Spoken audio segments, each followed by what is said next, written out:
En retour en studio et notre invité est déjà là, Charles Maman, bonjour. Bonjour monsieur le journaliste. Merci d'avoir répondu à notre invitation. Je précise que vous êtes le directeur départemental Borgo Alibori de la Société nationale des eaux du Bénin, SONEB. Avec vous, on parle de ce renforcement du système d'alimentation en eau potable. Eh bien, c'est effectif depuis le week-end dernier. Les autorités gouvernementales, avec vous, vous avez procédé à la mise en service de cette grande unité de production d'eau potable ici à Parakou, la troisième ville à statut particulier du Bénin. D'abord, félicitations, directeur. Merci, monsieur le journaliste. Quel est, en termes de caractéristiques, qu'est-ce qu'on peut retenir de cette infrastructure que vous avez mise en service? Merci beaucoup, monsieur le journaliste. Il faut dire que c'est une infrastructure très moderne, très puissante et qui permet quand même de fournir une grande quantité d'eau aux populations. Et la quantité est beaucoup plus aussi la qualité. Je ne sais pas si vous me permettez. Oui. Il faut dire que avant la construction de cette nouvelle usine, la SONEB au niveau de la ville de Parakou produisait, disons, environ 7000 mètres cubes d'eau par jour. Donc actuellement, maintenant, avec cette nouvelle usine, nous avons la possibilité de produire jusqu'à 35 000 mètres cubes d'eau par jour. 35 000 mètres cubes d'eau par jour. Je vous souligne au passage que actuellement, à l'heure où nous parlons, la consommation de nos abonnés tourne autour de 11 000. Donc, ce qui veut dire que nous avons du potentiel, nous avons encore beaucoup à vendre aux populations, ou bien disons à céder aux populations, parce que nous ne sommes pas d'accord souvent qu'on dise que nous vendons de l'eau, parce que l'eau est fortement subventionnée. Oui. À vous entendre, ça fait plus de 3 fois la demande. Oui, disons même 5 fois, parce que si l'usine doit fonctionner dans sa pleine capacité, on peut fournir même plus de 35 000 mètres cubes d'eau par jour.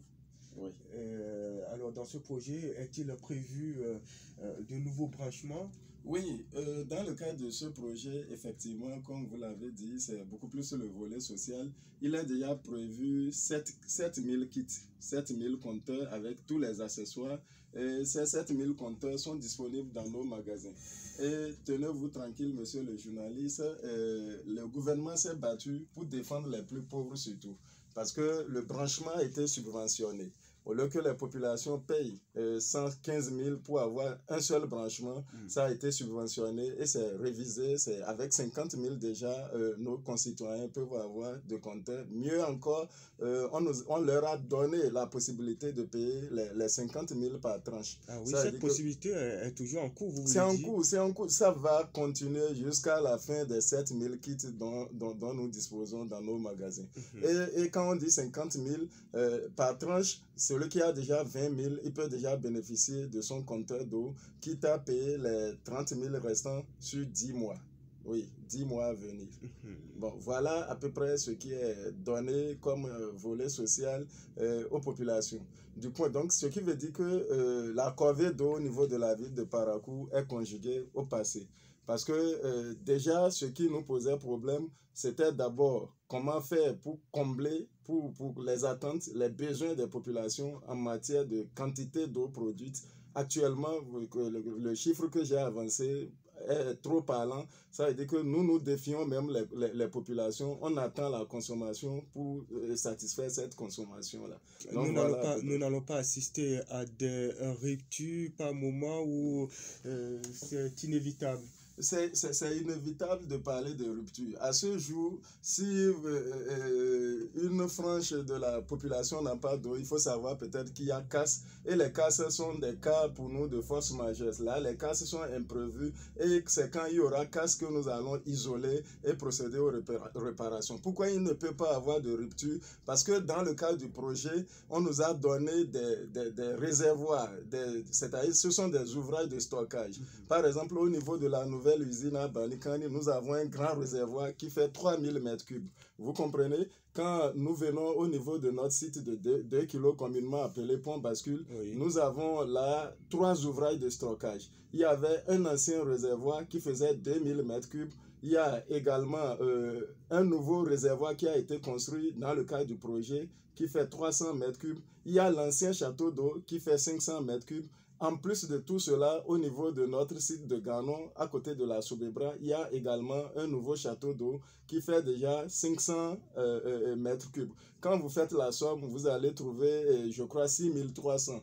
6300 alors que la consommation journalière aujourd'hui tourne autour de 11 000. Ça veut dire même si nos réservoirs sont pleins et même si on arrête l'usine, on pourra servir 6 000 mètres cubes aux populations. Ce qui veut dire que même si on arrêtait l'usine, on a quand même une autonomie de satisfaction de nos clients d'au moins 4 voire 5 heures de temps. Vous voyez? Et non seulement ça, dans le cadre du projet, parce que ce qui posait de problèmes par rapport aux ruptures, c'est aussi la coupure de l'énergie électrique par la SBE. Maintenant, dans le cadre du projet, tous nos sites, c'est-à-dire toutes nos stations, que ce soit la station de l'Opara qui est la source même, que ce soit l'usine de Banikani, que ce soit la station de reprise de 2 kg, tous ces 3 sites-là sont équipés de groupes électrogènes et nous avons du gasoil en stock là, donc là pour assurer la continuité de service en cas de coupure de l'énergie électrique.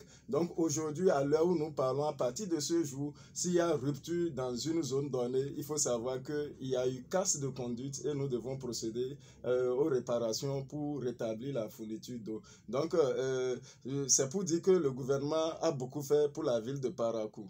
Mieux, si vous voulez, ceux qui n'auront pas d'eau, ceux dont les zones ne sont pas encore couvertes justement, parce que, évidemment, on note par exemple que visiblement vos actions sont concentrées au cœur de la ville sans pour autant aller au niveau du quartier. C'est pourquoi est-ce que déjà des assurances ou des actions sont orientées bientôt pour ces populations dans des quartiers périphériques? Oui, je confirme, parce qu'il faut dire quand même que par rapport à la première phase du projet, nous avons posé 306 km de conduite de tuyaux à travers la ville de Parakou. 306 km, c'est énorme, c'est du jamais vu, mais malheureusement ou fort heureusement, ça n'a pas suffi. Les 6 km. 6 km. Les 6 km sont orientés vers quel quartier par exemple? Oui, les 306 km, c'est pratiquement dans tous les quartiers. C'est pêle-mêle, c'est dans tous les quartiers de la ville de Parakou. Mais ça n'a pas suffi pour assurer la couverture intégrale. Mais tenez-vous tranquille, le gouvernement a déjà promis et les études sont déjà terminées. Dans quelques jours, nous allons procéder au lancement de la deuxième phase du projet qui va nous permettre de réaliser plus de 600 km encore de pose de conduite, ce qui permettra d'assurer effectivement la couverture intégrale de tout le territoire et même les zones périphériques seront prises en compte. C'est pourquoi la dénomination du projet, nous avons dit renforcement du système d'alimentation en eau potable de la ville de Parakou et ses environs. Donc quand on dit et environ, ça veut dire que les zones périphériques sont déjà prises en compte. Donc la deuxième phase, c'est sous peu, et puis ces zones seront fortement impactées. Nous allons revenir sur le projet de branchement, de raccordement promotionnel au réseau de SONEB aux populations. Mais dans ce projet, quelles sont les conditions pour que les populations puissent avoir accès à ce programme? Merci beaucoup. Il suffit tout simplement que le réseau passe devant votre maison. Donc, dès que le réseau passe devant votre maison, c'est fini. Ça veut dire que vous êtes déjà candidat, vous pouvez déjà être bénéficiaire des fruits de ce projet-là. Et maintenant, qu'est-ce qu'il faut faire? C'est de se rapprocher tout simplement de nos agences munies de la carte nationale d'une photocopie. Nous, on prend la photocopie simple de la carte nationale d'identité et puis de la copie simple également d'un titre de propriété. Donc ça peut être le permis d'habiter, nous prenons même la convention de vente ou la photocopie même simple d'un avis d'imposition. Donc dès que vous avez ces 2 pièces, il suffit de se rapprocher de notre agence pour faire ce que nous appelons la demande de devis. Pour faire la demande de devis, il suffit de payer 2360 francs et puis 5 jours ouvrables après, on vous établit le devis. Vous revenez et vous payez le complément.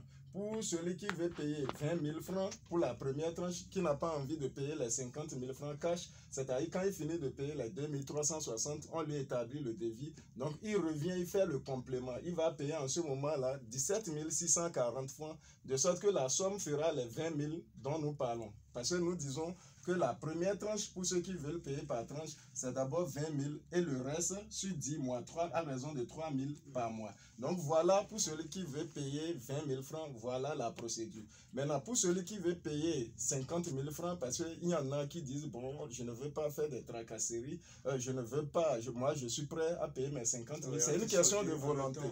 Oui, tout le monde est libre. Ceux qui veulent payer les 50 000 francs en tranche unique, ça veut dire qu'ils viennent avec les deux pièces, la photocopie simple de la carte nationale d'identité ou la photocopie simple d'un titre de propriété.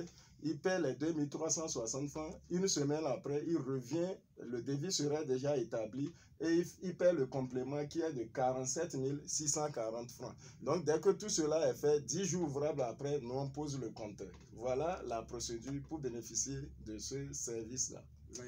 Et si on n'est pas traversé par le réseau de la SONEB, on peut avoir son voisin qui dispose d'un robinet SONEB sans pour autant être traversé par le réseau. Oui, bon, là, vous savez que c'est une question de solidarité. Nous sommes appelés à vivre ensemble. C'est une question d'entente. Vous pouvez vous entendre avec lui. Bon, de toutes les façons, nous faisons aussi, nous sommes conscients du niveau de développement de notre pays. Si le réseau n'est pas arrivé chez vous et c'est au niveau du voisin, vous vous entendez avec lui. Dès qu'il donne son accord, vous pouvez prendre un deuxième compteur. Parce qu'il faut souligner que dans le cadre de la campagne de branchement promotionnel à coût réduit, nous octroyons deux compteurs, deux branchements simples au prix forfaitaire de 50 000 francs. Donc ça veut dire que même si la personne avait déjà pris son propre compteur, il vous a donné la possibilité de négocier avec lui pour héberger quand même un deuxième compteur qui va desservir votre maison. Et ça va toujours être au coût réduit de 50 000 francs.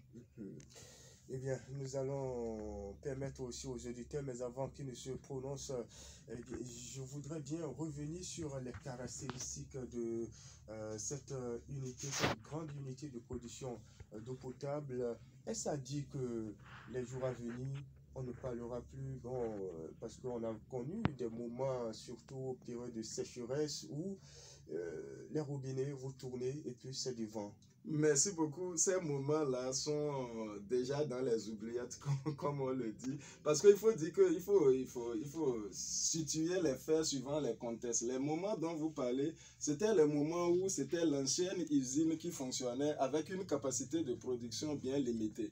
Aujourd'hui, c'est la nouvelle usine et j'ai cité les ouvrages de stockage que nous avons et la capacité même de l'usine. Aujourd'hui, tout ça là, c'est conjugué au passé. Oui. D'accord. Le 65 10 01 01, mesdames, messieurs, vous avez la possibilité d'intervenir, poser des questions à notre invité, le directeur départemental Borgoa Libori de la SONEB intervenant. Allez, bonjour. Il est parti, là, il nous reviendra certainement le 65 10 01 01 pour passer en direct et partager avec nous votre point de vue sur le sujet du jour, aussi poser des questions à notre invité intervenant. Allez, bonjour. Oui, à qui ai-je l'honneur? Je m'appelle Monsieur Locosi Ernest, je vous appelle depuis 3 ans. Ernest Locosi, on vous écoute. Monsieur le journaliste, j'ai deux questions à poser. Ma première question est celle-ci. Ça fait 1 an jour pour jour que le directeur régional est maintenant dans votre émission Radio Fraternité FM. Oui. Et puis j'ai grogné en disant que le château d'eau qui est au Tanga, que le réseau Mouveau a installé son antenne Mouveau sur ce château d'eau, le directeur régional nous a promis que c'est un coup, ça va s'enlever, mais juste maintenant, rien n'est fait. Est-ce que, ma question, est-ce qu'ils sont en train de nous donner de l'eau potable ou bien de l'eau impotable? Ma deuxième question est celle-ci. La qualité d'eau de SONEB que nous recevons chez nous n'est pas potable parce que ça donne la couleur noire en plus de quelques déchets. Est-ce que oui, allez-y, Ernest, on vous écoute. Oui, parce que je suis un maître nageur de la place. Et puis la qualité d'eau que je reçois Oui. de ma piscine n'est pas du tout normale et que ça me demande beaucoup de produits. Donc il faudrait que les responsabilités soient prises. Donc j'attends la réponse au niveau du directeur régional. Je vous remercie. Merci pour votre intervention, pour vos préoccupations.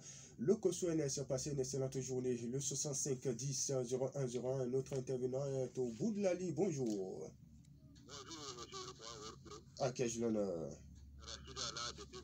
Rachid Yana, on vous écoute. Merci.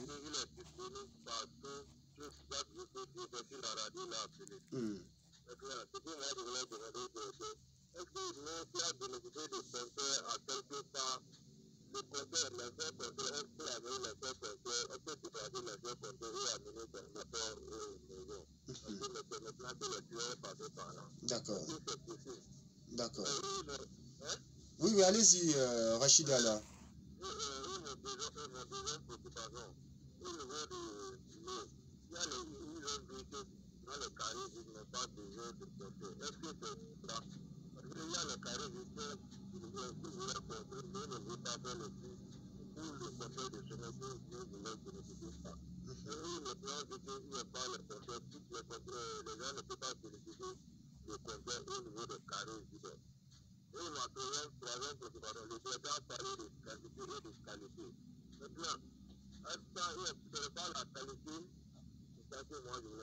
D'accord.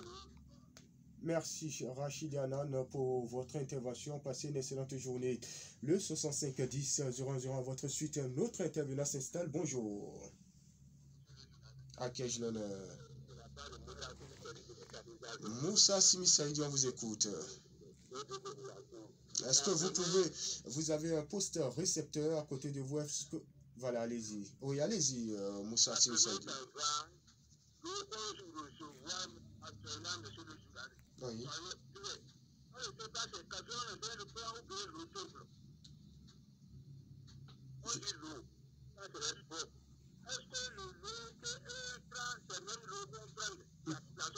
D'accord. Vous... Monsieur le journaliste, oui. pourquoi je dis ça? Nous, on ne peut pas décider l'eau. Si tu ne veux pas manger, tu ne peux pas prendre l'eau.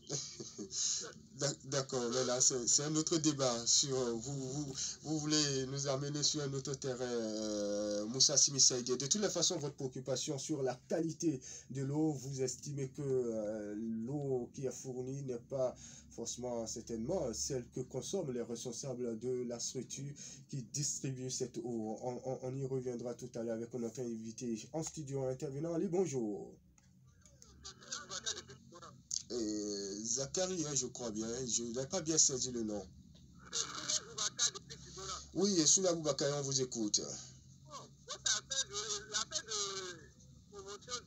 Oui.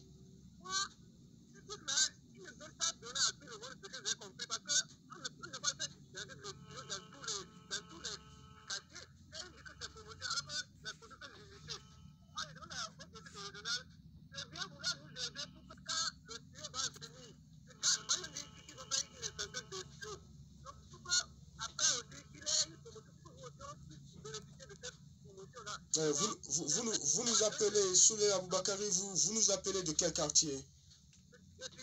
Tibona, d'accord.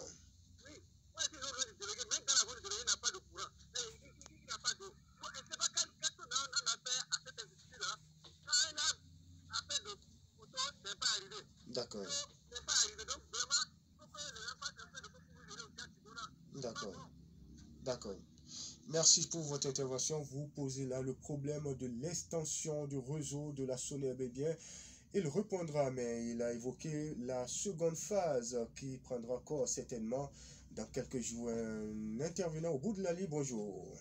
Bonjour, fraternité FM, Adam Bachirou, depuis le quartier. Adam Bachirou, on vous écoute. Permettez-moi d'abord de saluer quand même le dynamisme du directeur régional qui, à chaque fois que vraiment, lors de la pause des tuyaux dans Barabou, à chaque fois qu'il y a un problème qu'on a, il a été sollicité, il n'a jamais marchandé sa disponibilité pour sur le terrain, vérifier et trouver une solution. Ouais, tout à fait. Une fois alerté, le directeur n'hésite pas à envoyer ses équipes sur le terrain. Parfois, lui-même, il se déplace. C'est bien un témoignage. C'est vraiment bizarre, c'est vraiment étonnant. Il passe par de manière de travailler. Parce que c'est un fait pour le besoin passer le salon.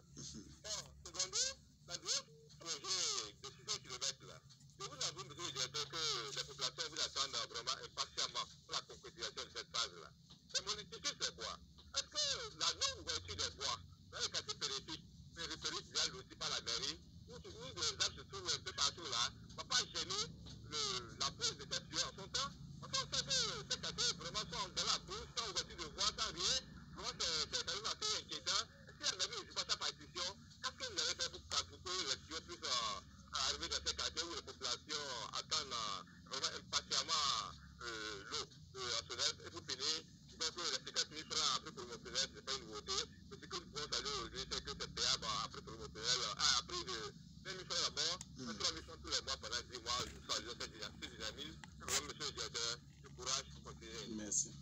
Merci Adam Bachirou pour votre intervention. À votre suite, un autre intervenant s'installe sur le 65 10 0101. Bonjour. Bonjour, monsieur le Koumaroucho. À qui ai-je l'honneur? C'est monsieur le Lokoso de retour, on vous écoute. Ok, j'aimerais demander à mon directeur Oui. régional, au temps de l'ancien président, l'ancien président avait lancé une proposition comme ça. Et que moi, je l'ai fermé, mais je n'ai pas abouti jusqu'à aujourd'hui. Maintenant, ma question, est-ce que c'est toujours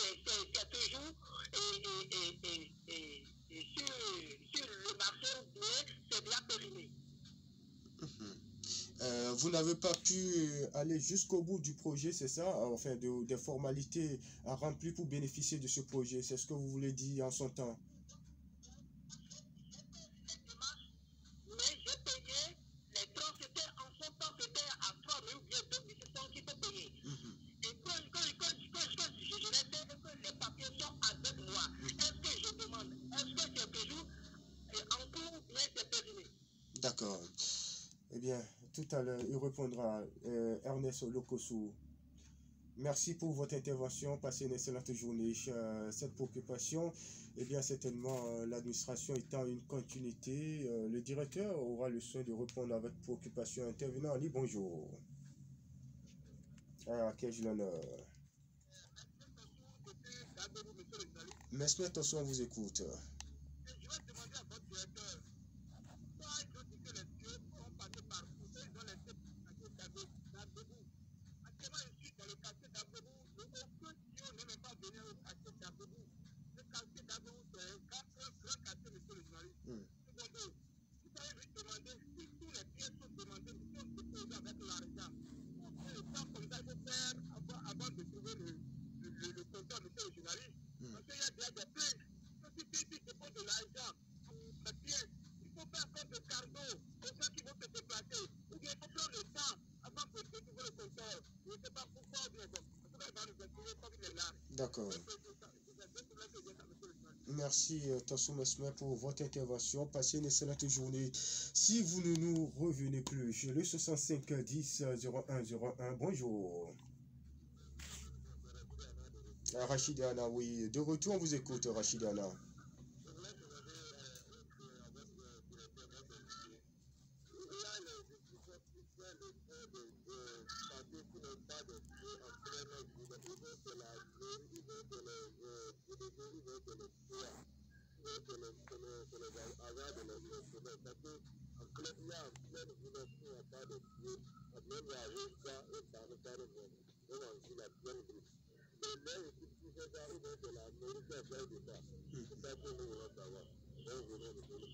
Merci. Passez une excellente journée. Rachidiana, le 65 10 0101, on reste encore au standard pour encore quelques minutes. Intervenant en ligne, bonjour. À qui ai-je l'honneur? ETK Albert, on vous écoute.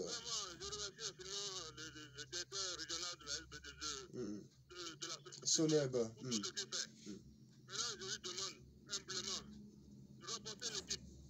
Quand des gens payés, il faut venir leur placer le compteur, c'est un problème. C'est pas bien. Il faut qu'ils revoient leur copie. Je vous remercie et puis bonne journée à FFT. Merci ETK Albert, passez une excellente journée du côté de Nabissou. Le 65 10 001 intervenant en ligne. Bonjour, ils sont nombreux à se bousculer au bout de la ligne. Intervenant, on vous écoute. À qui ai-je l'honneur? Bonjour, monsieur Yaro Boudou, c'est ça. On vous écoute, Yaro Boudou. Monsieur le journaliste, je dis bonjour à votre invité. Bonjour, monsieur. Merci. Monsieur le journaliste, c'est pour le dire félicitations. Avec, je voulais faire une petite question à lui poser parce qu'il nous fait comprendre que le travail qui a été fait, c'est un travail de qualité. C'est un travail de qualité. Même le travail qui était fait avant le régime passé, donc c'est pour le faire comprendre que le travail aussi était qualité. Donc, c'est du courage qui est là. D'accord.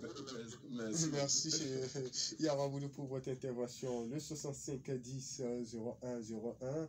Le 65 10 00 prend le dernier intervenant pour le compte de ce matin. Bonjour.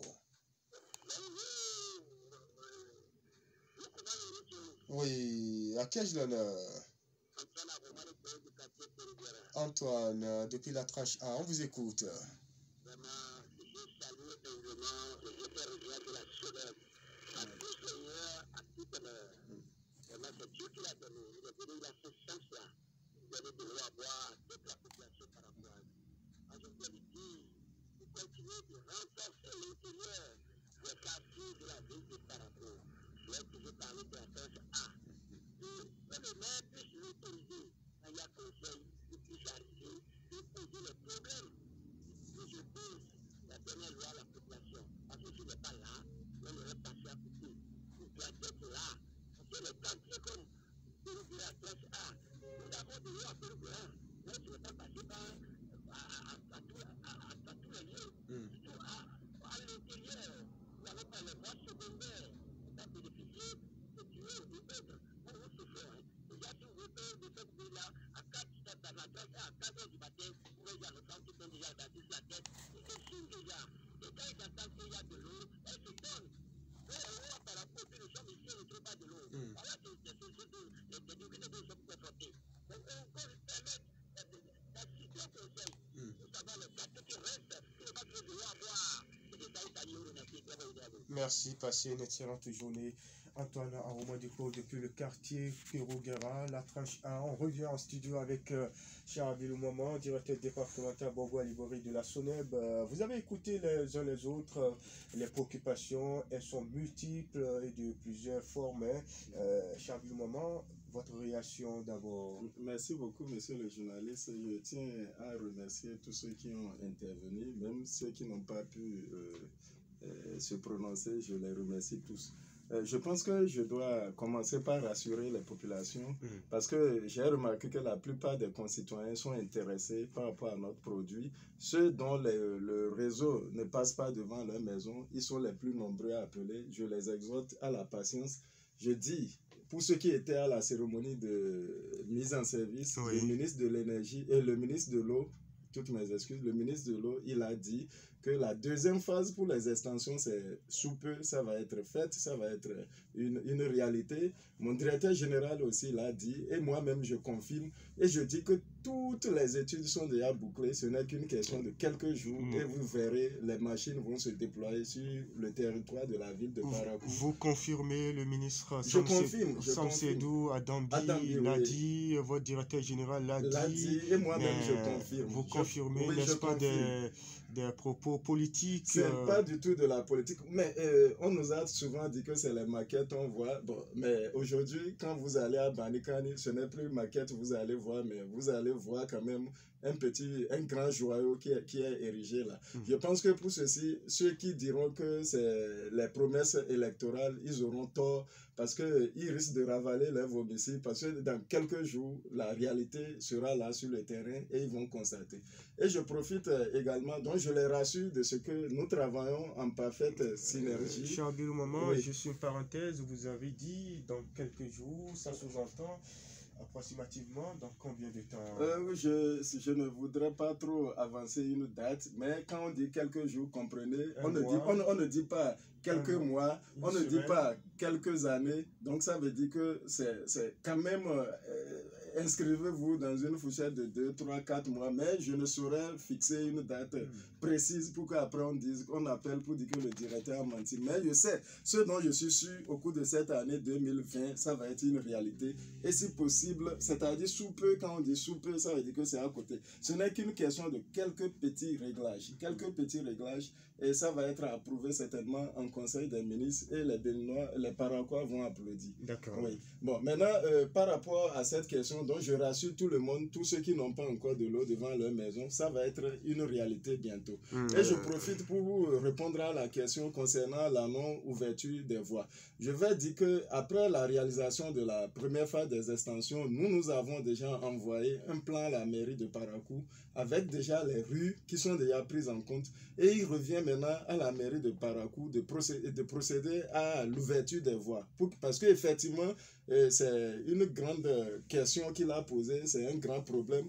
il faut que la mairie commence par dévancer les faits, sinon au moment opportun, ça va être la cause du retard dans l'exécution des travaux. Donc je rassure M. Adam Bachirou pour dire que des démarches ont été menées déjà à l'endroit de la mairie. La mairie s'est rapprochée de la mission de contrôle qui lui a déjà donné un plan, et je pense que le conseil communal ou bien le conseil municipal, c'est un sujet dont ce conseil doit débattre pour nous trouver des solutions. Oui, c'est ce que je peux dire par rapport à ça.